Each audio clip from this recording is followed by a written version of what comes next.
Hi, this is Lindy Kyzer with ClearanceJobs.com, and welcome to this episode of Security Clearance in Security on Federal News Network. I'm always tracking the stats when it comes to what's happening in the federal hiring market, certainly following all of the changes to USA Jobs. And I was delighted to come across someone else who geeks out on some of the same stats that I do. Armand Curet is a government job career coach and motivator. He's helped thousands of people successfully receive government job offers and has worked in multiple government agencies. He has been sharing a lot of information and data on the federal hiring process, what's going on post Doge. So I was super excited that he was willing to join us on the program and share a little bit more of his expertise and insights. Armand, thank you for being on the program. Thank you so much for inviting me and making some space to speak with me for a bit. I really appreciate it. Awesome. Well, certainly, again, you've been kind of following what's going on in the federal job market. You're a federal jobs expert. Can you just talk through some of the trends you're seeing when it comes to federal hiring? Sure, yeah. Right now, there seems to be a really big push to hire people in either immigration enforcement or law enforcement. So, agencies like ICE, Immigration Custom Enforcement, BOP, the Border Protection Agency, Border Patrol, those type of positions. So much so, they're offering tens of thousands of dollars as a bonus, as a recruitment incentive. You still have to pass the academy, but if you're able to pass the academy, if you're able to perform in that job, they're willing to give you extra money, and they removed the age requirements. So this is huge for the veteran community because we have a lot of veterans who do 20 years. They get out at 38, 39 years old, and they find out they're too old to start a law enforcement career within the federal government because the cutoff age, it was, I want to say 38, 37 or 38, 40 years old if you were a veteran, if you could get a waiver for being a veteran. But they've completely removed that restriction. So now a lot of veterans who retired from the military can come in and they can start working, in ICE as a law enforcement officer. So they're doing pretty much everything. They're pulling out all the barriers in order to get more people into that agency. Same thing with reassignments. We've seen people from the IRS get reassigned to ICE. People from the TSA, the Transportation Security Administration, reassigned to work in ICE. So aside from immigration enforcement, law enforcement, I would say probably the IT field. They're still hiring as of yesterday. There were over 200 open positions on USAJobs.gov, even though we're in the middle of a hiring freeze right now. So I'd probably say those two areas, those are prioritized right now. Speaking as we're currently in a hiring freeze. That's anticipated to be lifted. October 15th should be the last day. October 16th, it will be lifted, allegedly. That could change. So we'll have to wait and see. Yeah.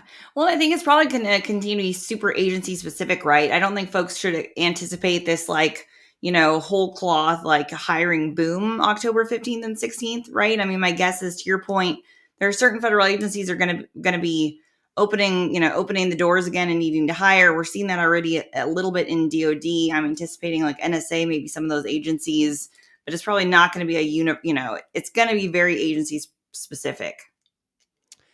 The popular opinion is what you just stated. It will be agency specific. But if you just go by the lettering, the words that were selected by the Trump administration when the hiring freeze was pushed out, the only two agencies that were restricted for the entire calendar year of 2025 was the IRS and GSA.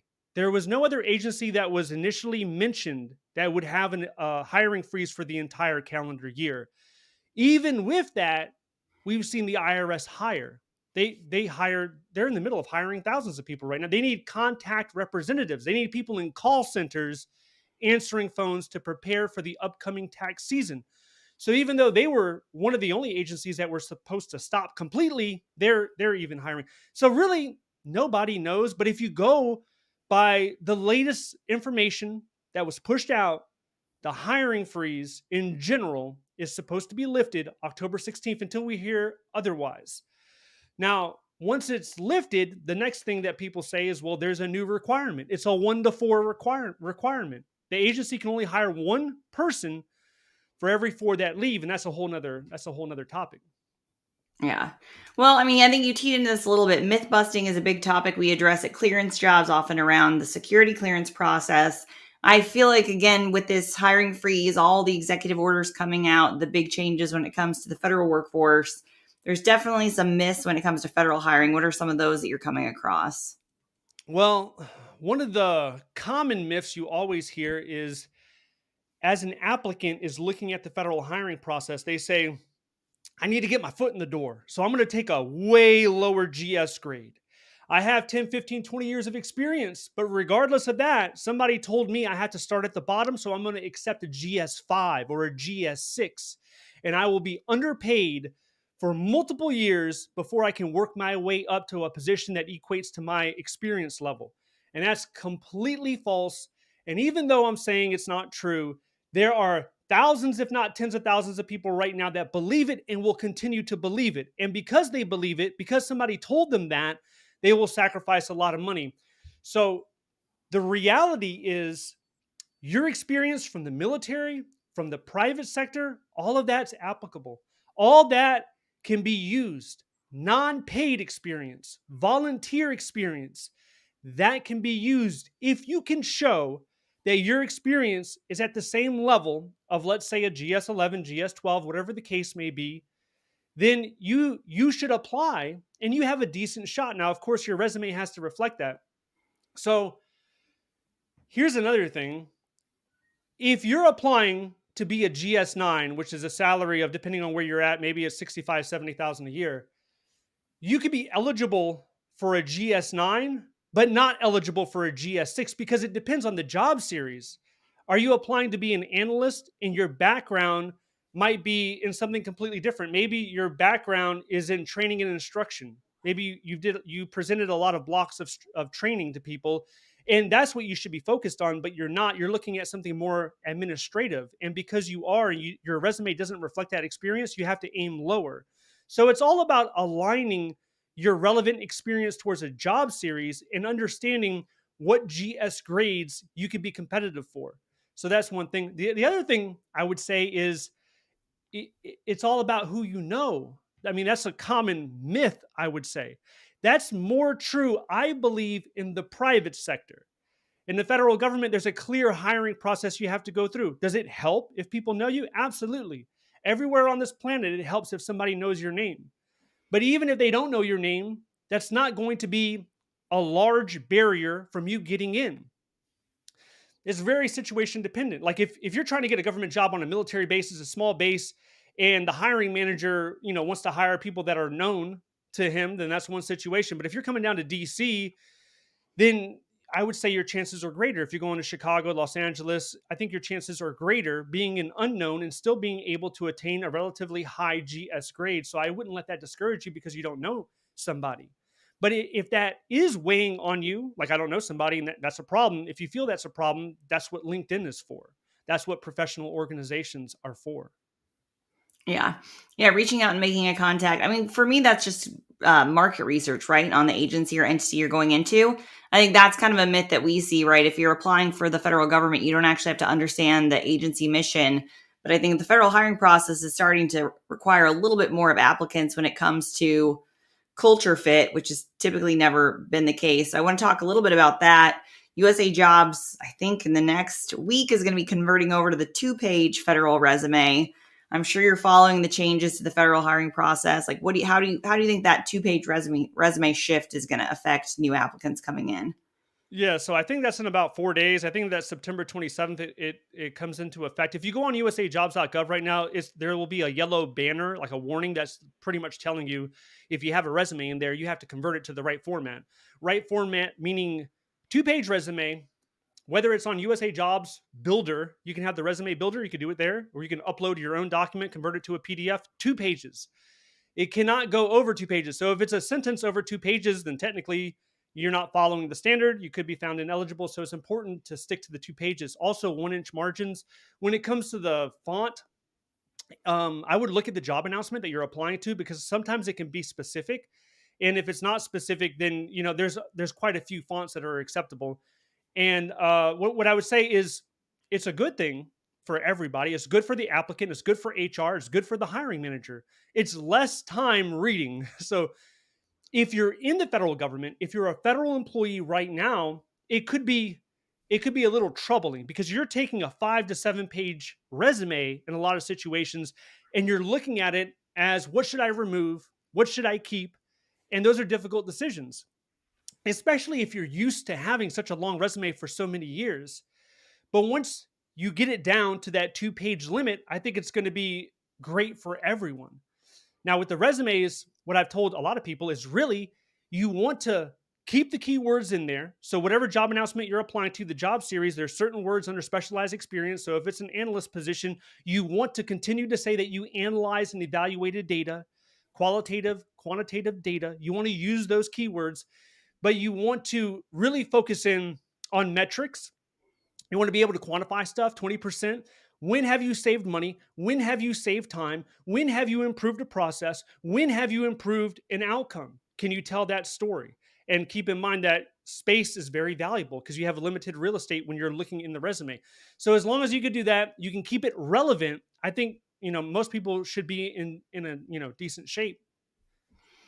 Yeah, no, I think with all the feds that were leaving the workforce, it was one of those big shifts. I think a lot of folks in the private sector who had friends reach out realized it's like, whoa, if you have not updated your resume in a long time and your resume is based on a USAJobs federal resume, it's really hard to do that skills translation back and forth because that's just the private sector has not wanted an 8-10 page resume in a long time. So I see it as a positive shift just in the sense of, looking at positives of the current hiring freeze and reductions is I do think there's a push that we've seen the federal government talk about for a while, right? Of like, you may not spend a 30-year career in government, and that's okay.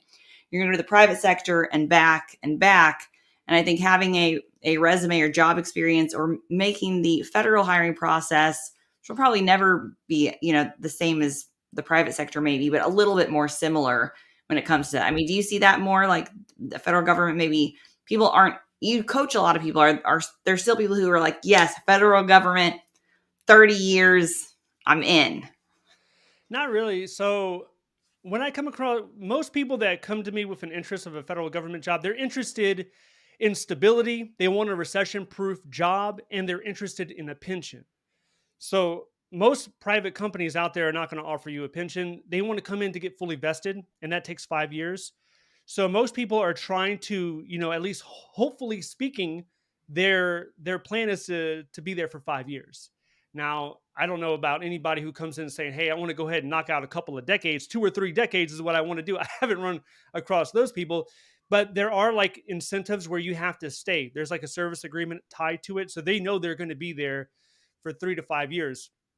But yeah, I think to your point, having a resume where you can pick up and you can just change sectors. Like, okay, I'm here in the public sector, but I have a 2 page resume. Maybe you have to make some minor adjustments, but that 2 page format is still accepted in the private sector. I think that is a great thing. That's a good point on how it can make people more versatile, I guess.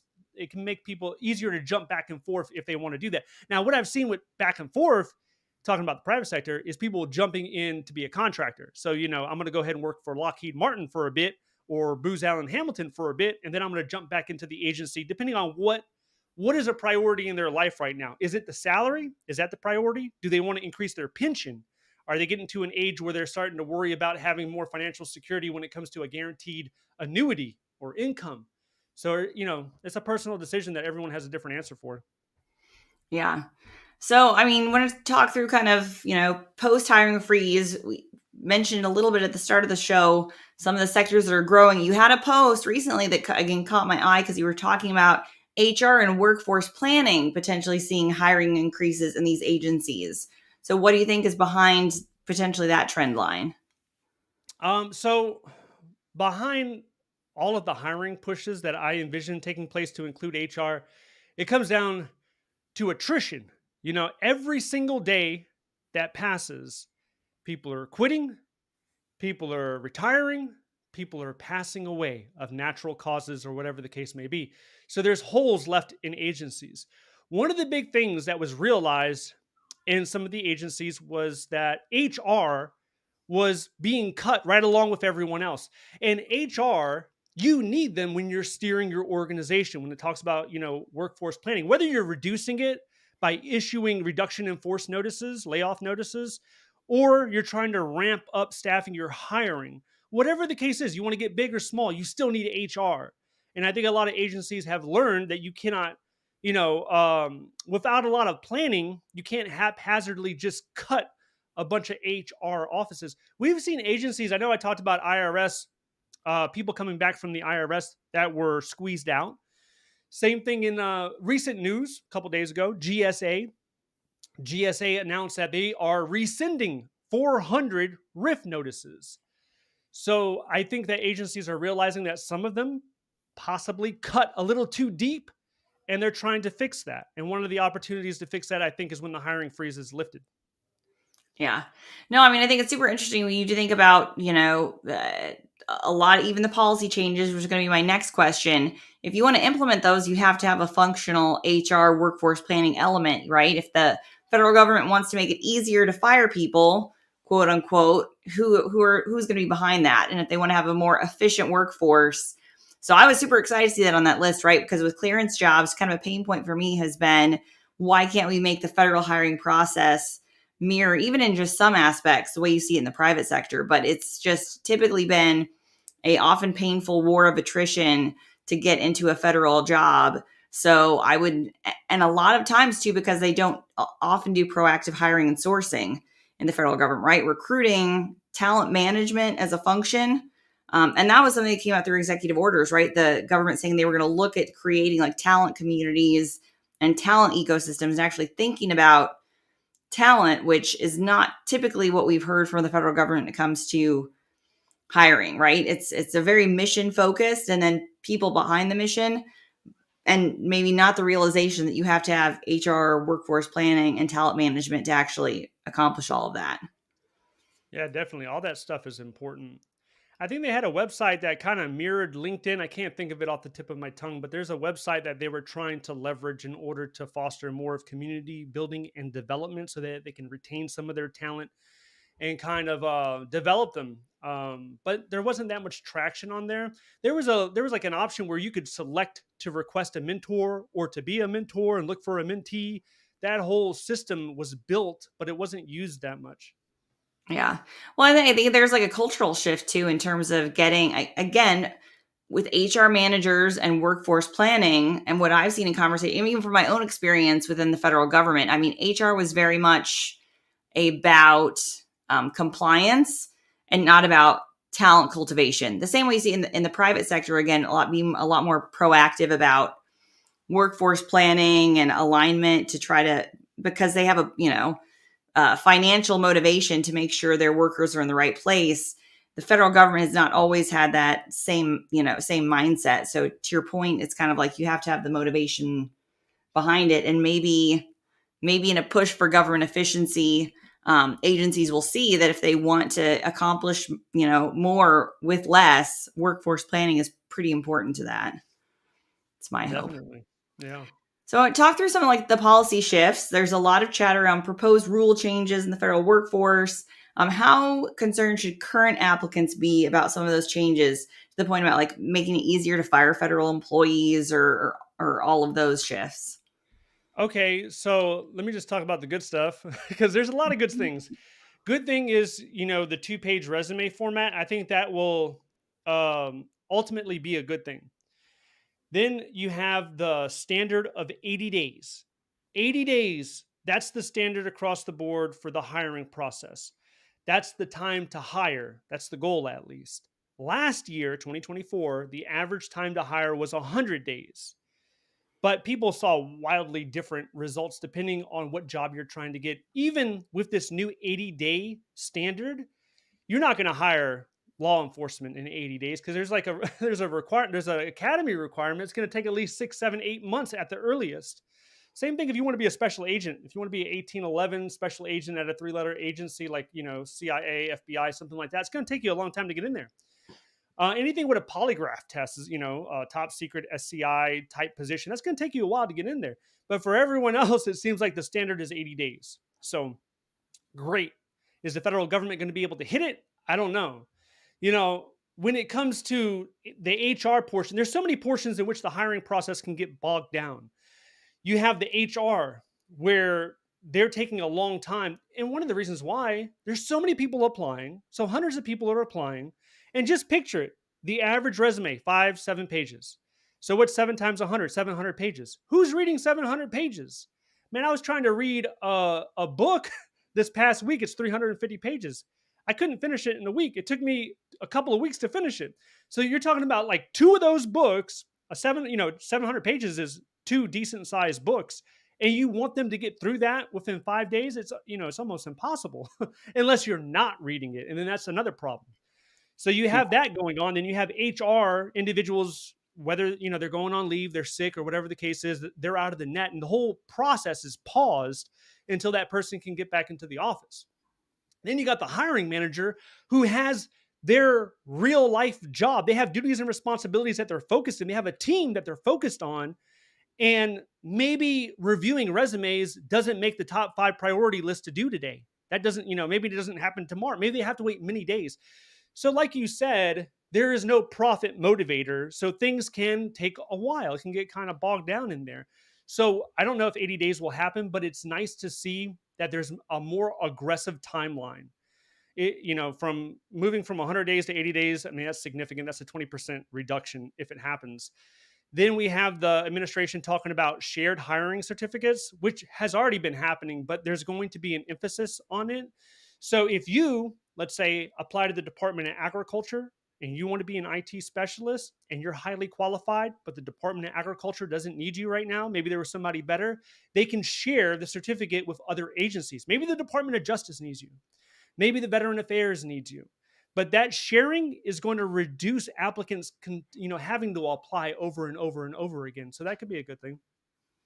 Skills-based hiring, that whole concept, it's not new, but it's being emphasized in this administration. And this is the idea that you do not need a college degree for the vast majority of jobs. You just need to have the skills. If you have the skills, if you have the past experience and you can prove that you're qualified, the degree is not going to be like a gatekeeping function any longer. It hasn't been for years, but they're just saying that they're going to continue and make sure that if there's no degree requirement, they're going to keep it that way. Now, there's some jobs you need a college degree. Like if you want to work in accounting, if you want to work in the medical field, if you want to be an attorney, all that stuff, a lot of it's common sense. Engineering, you're going to need a degree. So that stuff will remain. Now, with the negative, you can look at the 1-to-4 hiring. I touched on it earlier. So agencies are restricted to hire one individual for every 4 that leaves for any reason. So it could be they left because they were fired, because they were laid off, because they quit, because they got sick and they just left. So for any reason. But the way I believe agencies will get around that requirement is they're going to attach the position to one of the exemption categories. So right now, currently, the exemption categories are national security, immigration enforcement, public safety, and law enforcement.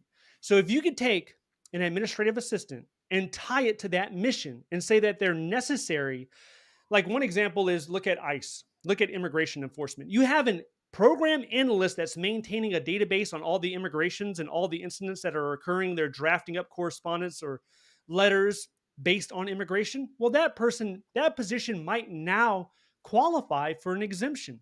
So if you can qualify for an exemption, doesn't matter. That 1-to-4 rule doesn't matter.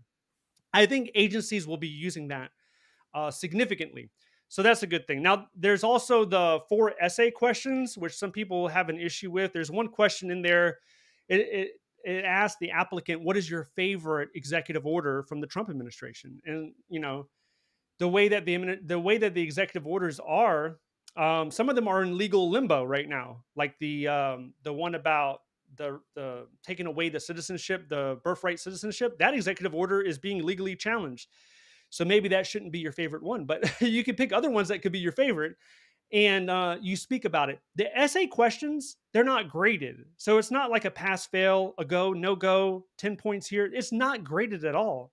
But you have to put something in there. It's in the questionnaire.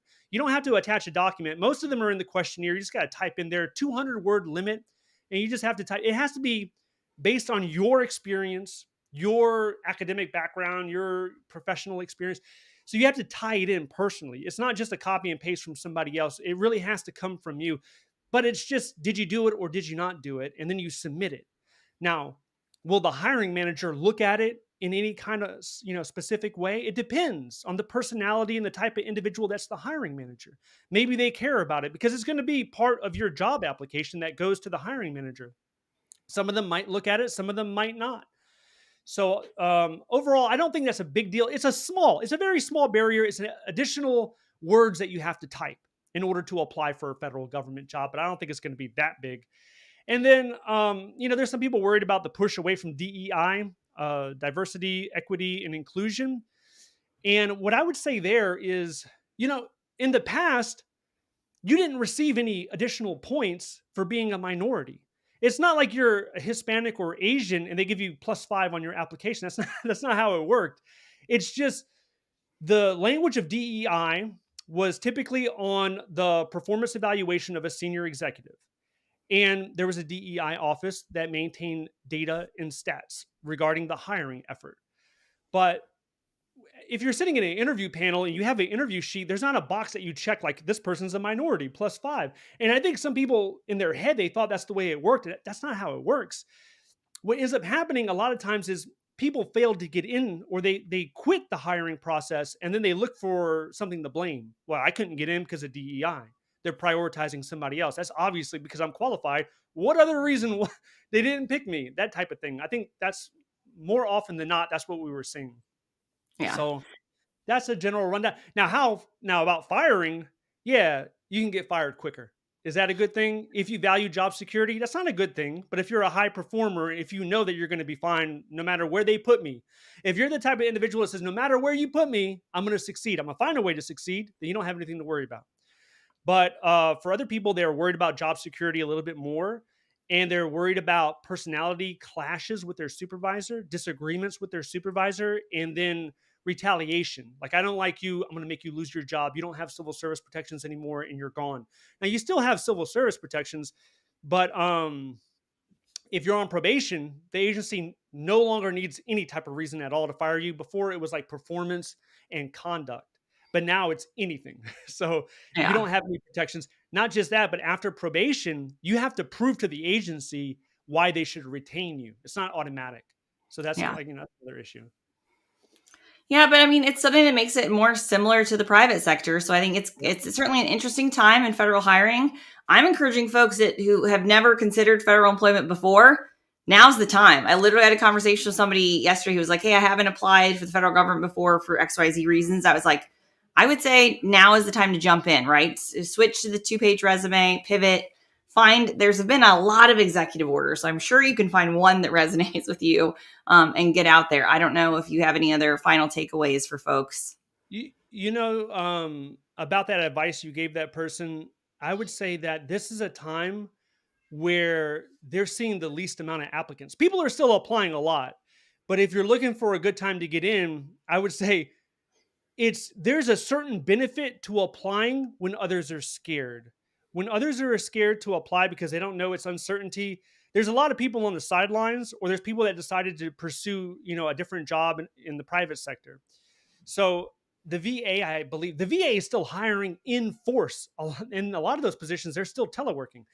But the VA, I think they announced recently where they have witnessed a 40% drop in applicants actually applying on USAJobs.gov. So people are watching the news. They understand the administration's approach with the federal workforce, and they're making the decision not to apply. So it could definitely be a great time, depending on your job series, what agency, there's a lot of things that it depends upon, but it could definitely be the right time. Awesome. Armand Curet, federal jobs career coach and expert. Thank you so much for joining us on the show and sharing your expertise. I really appreciate it. Well, thank you so much for having me. It was nice talking to you.